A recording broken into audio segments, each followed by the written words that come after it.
Terence Crawford wipes out Julius Indongo in 3 rounds to become the only undisputed world champion in boxing right now, and the first undisputed champion in boxing for many, many years.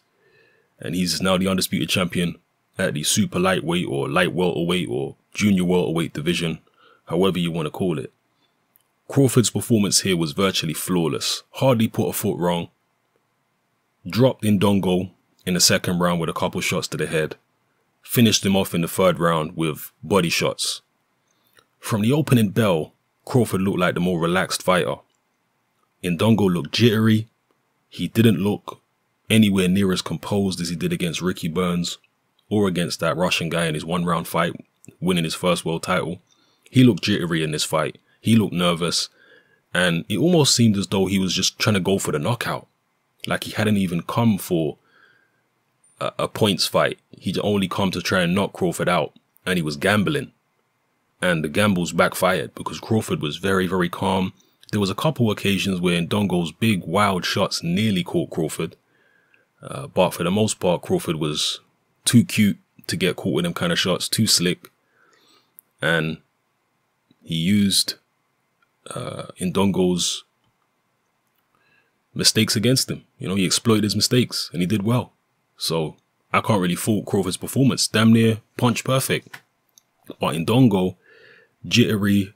I don't think Indongo fought to the best of his ability, I have to say. Because if he'd been a bit more conservative, I think he could have maybe frustrated Crawford. Maybe that's what he should have at least tried to do, is keep it long, don't take too many chances early, try and frustrate Crawford and force mistakes out of him. But rather than doing that, Indongo was just happy to go in and start swinging wild shots. You know, Indongo's not normally wild like that. He normally throws his shots quite straight and neat. But in this fight, he was just so anxious and nervous. You know, he was just throwing wild shots and swinging for the fences and hoping for the best a lot of the time. So poor performance by Indongo. I've seen a lot of people say Ndongo's trash, he's garbage, he's a bum. I don't pay any attention to comments like that. I totally disagree. He was a good fighter. You know, he beat that Russian guy in Russia in the 1st round. He beat Ricky Burns soundly.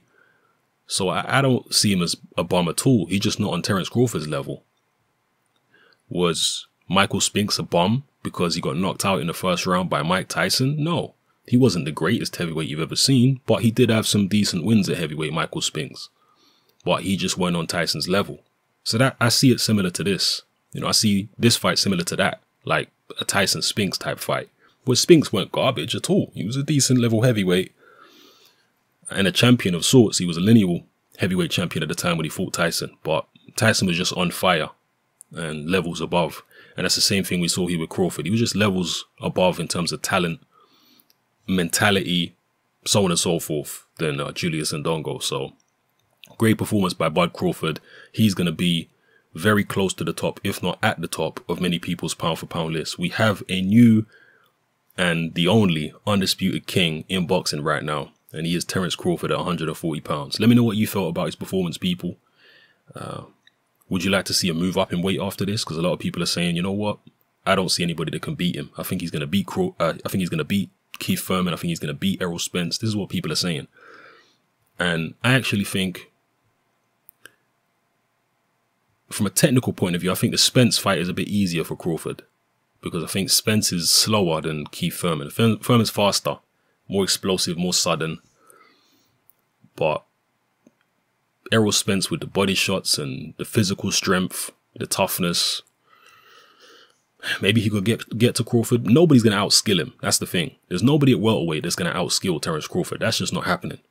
So somebody's going to have to make their physicality count against him. Someone's going to have to hurt him, you know, use their physicality on him. Because outskilling him, that's not going to happen. He's way too versatile, way too talented. Reflexes are too good. He can fight equally well from southpaw or orthodox. You're not going to outskill the guy. You better be trying to break him down, chop him down, find some way of taking him down, you know. Those are my thoughts anyway. Leave your thoughts in the comment section below. Who would you like to see Terence Crawford fight next? How do you think he would do at welterweight? Is there anybody out there who you think could beat him? Who do you think stands the best chance of beating Terence Crawford at welterweight? You think it will be Errol Spence? You think it would be, I don't know, Jeff Horn, Pacquiao, Keith Thurman, Danny Garcia still hanging around, Amir Khan? Let me know what you think about Terence Crawford. And is he at the top of your pound for pound list now after beating Julius Indongo and becoming undisputed? And, you know, people can criticize Indongo, but that's not the only guy that Terence Crawford has beat. He's cleaned out his division. He beat Victor Postal. A lot of people were picking Postal to beat Crawford. He beat him hands down. So, yeah, anyway, people, let me not long this out. Just let me know what you felt about his performance and how you see Crawford now in the world of boxing and where you'd like to see him go moving forward. It's happening. I'm out.